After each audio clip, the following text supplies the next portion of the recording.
Good morning, my beauties, my lovelies, my darklings. I just woke up from a long work week, my only day off, and I was like, I have so much to catch up on with my hashtag season of the witch VRs to the beautiful Tony Antoinette. A wonderful collaboration with the community that Rochelle at Amethyst Ascension created. And we are getting quite deep into this season of the Witch Tag. And this journey has been amazing thus far.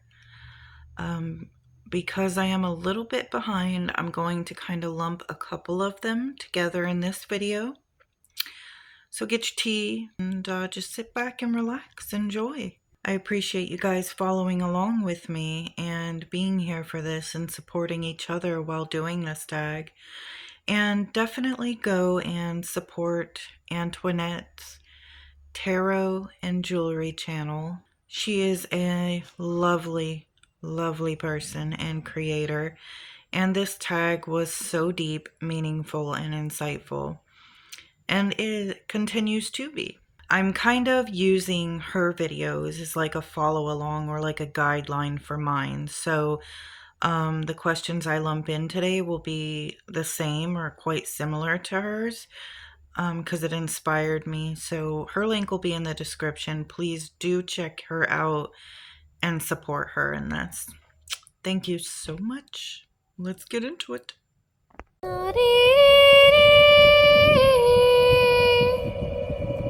The deck I'm going to be using today is my Shadowscapes Tarot. I haven't really gotten the chance to use it a whole lot yet, and you know what? Let's give it a try today. It's gorgeous, and I just feel pulled to it today, so let's see what happens. So I did want to quickly touch on to kind of part 2 of the useful brooms prompt. Create like a spray or a sigil or what have you to kind of cleanse and protect the air. I like to use fire when I'm cleansing as well because fire purifies. But one of my main forms, besides using, our common air cleansing techniques and tools, is sigils. I have a sigil hidden inside of my intro for protection. I like using wards around my room, my house, and like under my bed for many different purposes.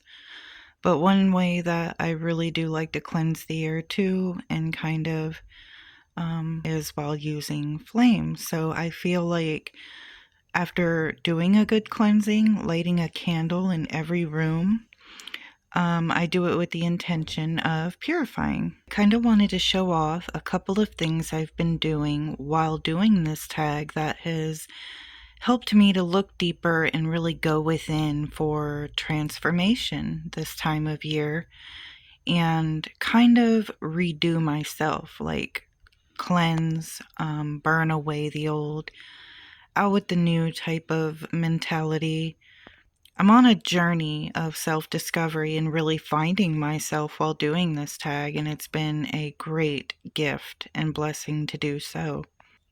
If I'm sounding a little out of breath, guys, I'm sorry. I'm battling a little cold, but so one thing I've been doing is documenting and really working along with this shadow work journal book. You can write inside of it, and I use the tarot and this hashtag with this book, and it has been, whew, talk about opening up old wounds, or really, how about facing old wounds so you can heal them, right?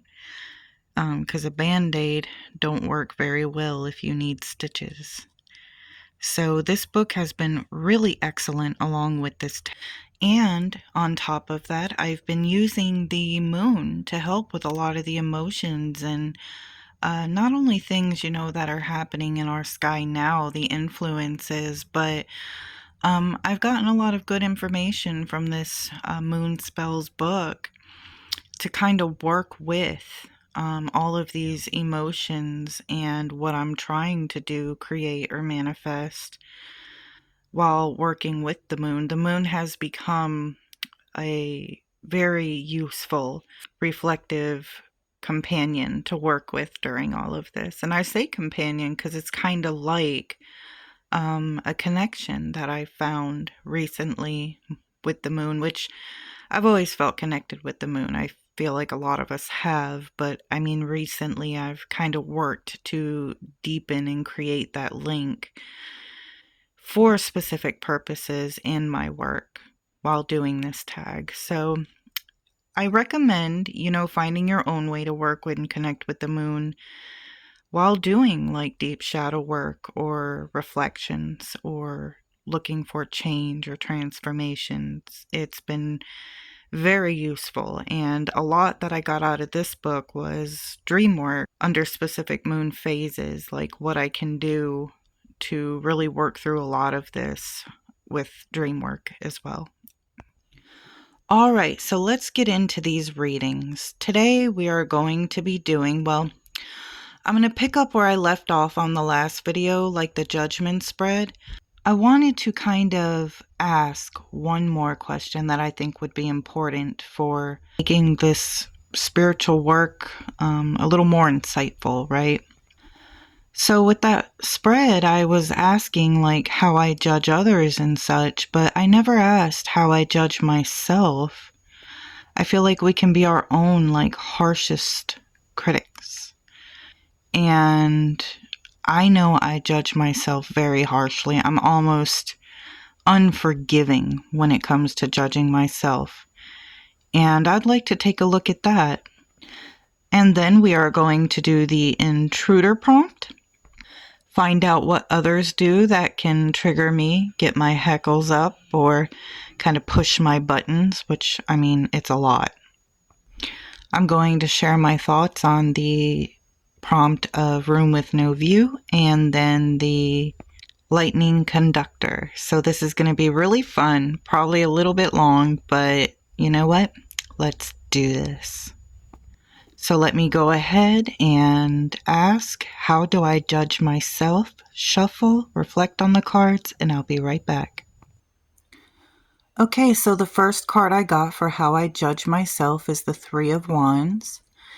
And for that, I feel like I do view myself as brave, like I'm willing to kind of seek out uncharted territories. I'm willing to go where most people won't, and I take great pride in that.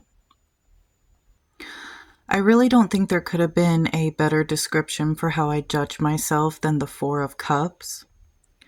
I feel like the Four of Cups is a card that kind of represents like how we can fall into our own like shit. Kind of spiral on your own tunnel vision of thoughts and worldviews and situations. And you can get lost in that, right? Lost in all that stuff when really all you got to do is like take a look around and realize you're not alone as you think you are.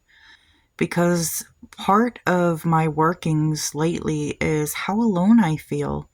Even with everybody around me, I feel so alone in my thoughts, my feelings, my world. And part of that, I think the Three of Wands is alluding to, because I feel like because I am the way I am, I can be unrelatable to a lot of people, which can make me feel very alone. A lot of people, would look at me or when I talk about experiences and think, wow, she's really out there, or she's insane, or she's an odd one, It's very unrelatable, and I get that about me. And I think I focus too much on this about myself. Like, I focus too much on the loneliness and what I feel like isolates me from others. And then I got the Tower, and let me tell you, in this book, what was written was so powerful. I think this is the best three cards to describe how I judge myself. In this one, it describes in the book, in this deck, how things can be so beautiful, and it takes an instant of one spear falling from the heavens to destroy it all in a second. And I tend to always focus on what people call the negative, on what could go wrong. And I always called it, I'm being real. I'm being a realist, right? Because if I'm happy, I get afraid. And I know that's sad. I just feel like I don't want to be caught off guard. I feel like I've been caught off guard a lot. And every time, I found it or think I found it, something comes along and it's like, nope, no, honey. And some of that has to do with my choices, but a lot of it out of my control. And I feel like we all can relate to that. But maybe focusing on this, puts me in this state to where I'm too harshly looking into what could go wrong and I'm not living, and I judge myself based on everything that can go wrong. If something goes wrong, I feel like I failed, like I take that on my own shoulders. I blame myself, and failing is something that I despise. I don't like to fail, but I understand that we need to. It's good for us and it helps us grow. Doesn't mean I like it, but it is a necessary evil. So this has given me much to think about and document in my little book, and much to work on. I'm a work in progress, just like everybody else. And I'm really going to work self-love, self-confidence, what I can do to kind of change this pattern of thinking when it comes to judging myself. All right, darklings, let's move on to the intruder spread. The question I am going to be asking is, what do people do to trigger me or get under my skin or push my buttons? Okay, so we got, oh wow, we got the Emperor, 7 of Swords, and 5 of Cups. Well, that's like dead on. So I think what the Emperor is alluding to is authority. I've always had issues with authority, or rather the abuse of it. I don't like people who have power over me and try to exercise that power. No, I'm my own authority. I know. I'm an interesting one. But yeah, I believe that's what the Emperor here is alluding to. And then we have the 7 of Swords. Deceitful behavior, manipulation, lying, that type of stuff.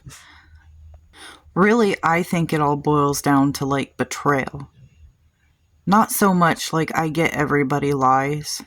I wouldn't be so irritated over like small white lies if I'm in the know. But it's all about trust and like loyalty for me, and betrayal can come in so many different forms. For me anyway, personally, it's crazy. Like, I deem some things as a betrayal that I've talked to a lot of others and they're like, yeah, no, I wouldn't deem that as a betrayal. And I'm like, oh, but I do, or maybe you don't know. But for example, I it's very hard for me to have friends because a lot of them that I see, besides like my own little friend group, I love them. I completely trust them. They knew who they are. Shout out to my girls. But like work or out in the world, you see it all the time, right? You see people laughing together, claiming to be the best of friends in all the world, but let somebody, not work that day and their best friend is just totally dragging them and talking shit. to everybody else, or to even their friends' enemies, and then the next day smile in their face like nothing happened. Yeah, I can't play that. I can't do that. No. I don't know if it's wrong. I don't know if it's childish. But if someone close to me has issues with somebody, I now have issues with somebody. That ain't in all cases. That ain't in all. If I feel like it's something petty they can work out and it's none of my business, fine. But like, if they come to me and I see how devastated, hurt they are by a situation or whatever, yeah, that's going to anger me. Yeah, I now have issues with that person. You know, that goes for anything that I love or care about.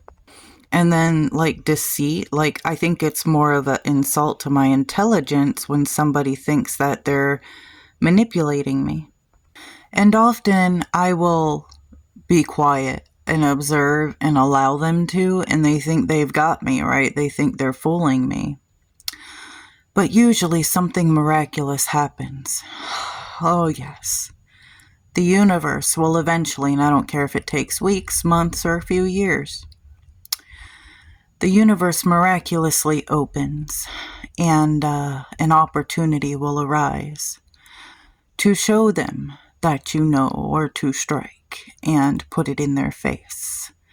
And it all unfolds beautifully, and then they're stunned and they realize, holy crap, this whole time I thought I was deceiving them.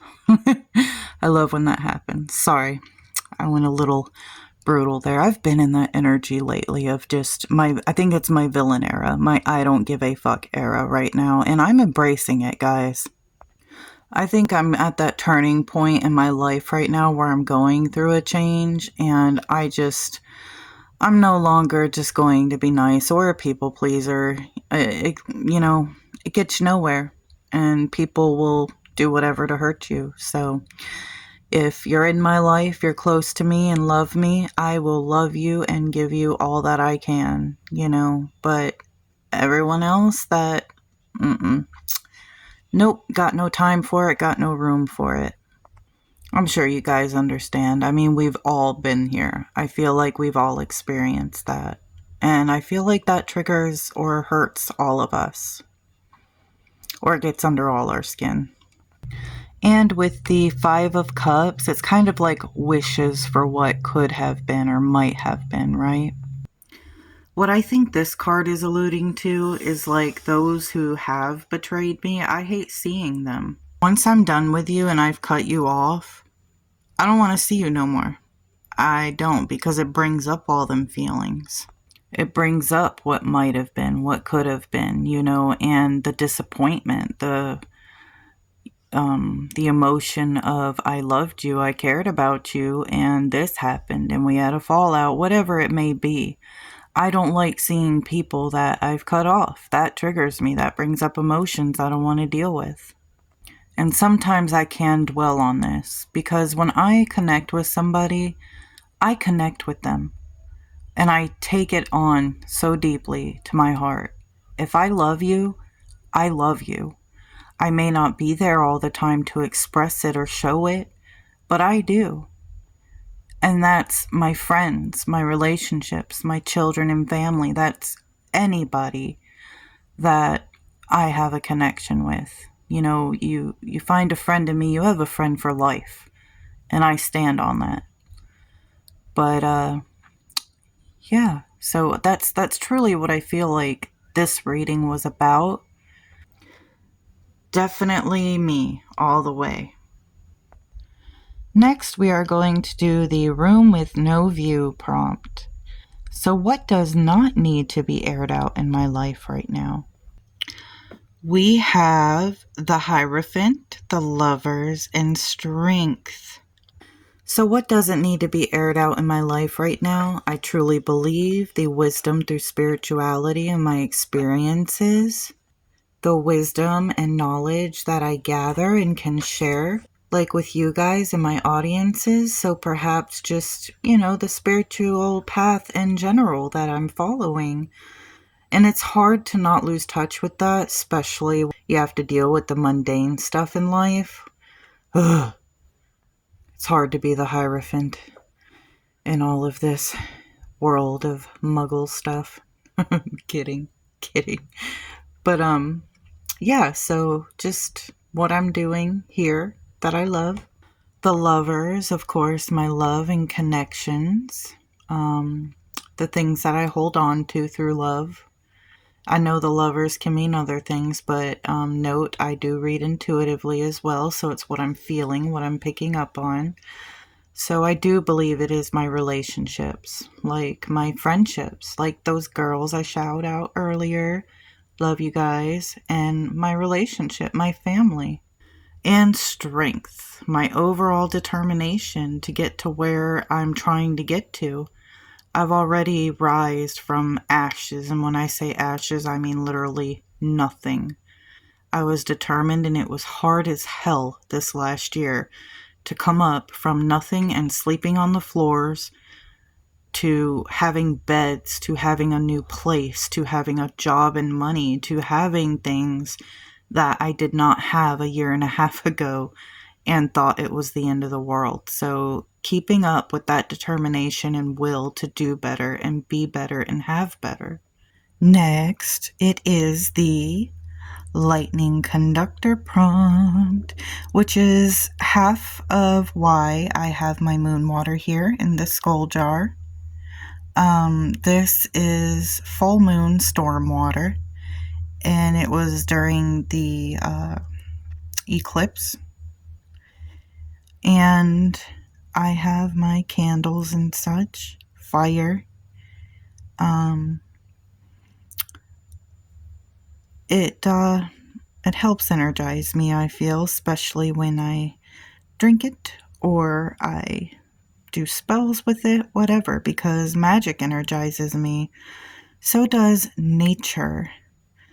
Ritual. Oh my gosh. When I do a ritual or a evocation, there is no greater feeling than all that energy flowing through you. Sometimes so strongly it felt like my body would shatter. But other energizing feelings is, when I'm living my best life. High vibes. I love long walks like in the woods and such. The energies I get off of that.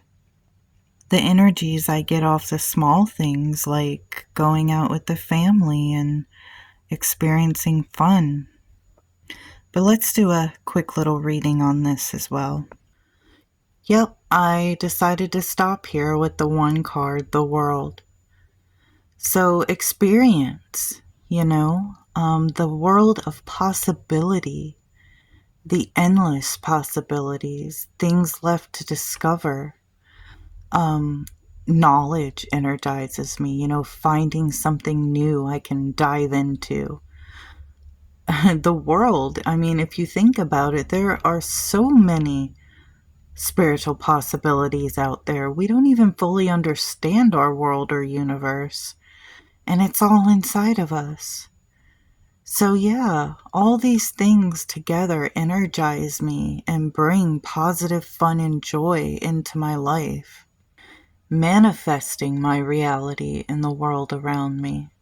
I love it, and really it is the magical world. I don't like viewing the world in a mundane, boring, non-magical way.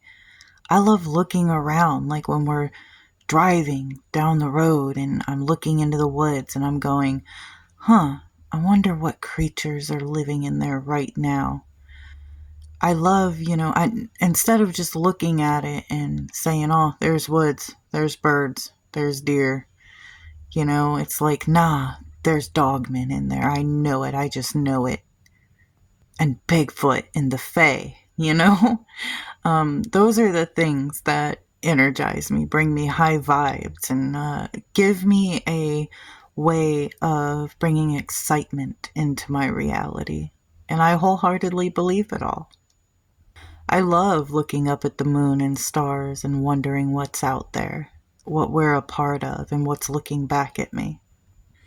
This was so excellent and fun. and I really enjoyed it. I loved the answers I got today. I feel like these readings were so spot on.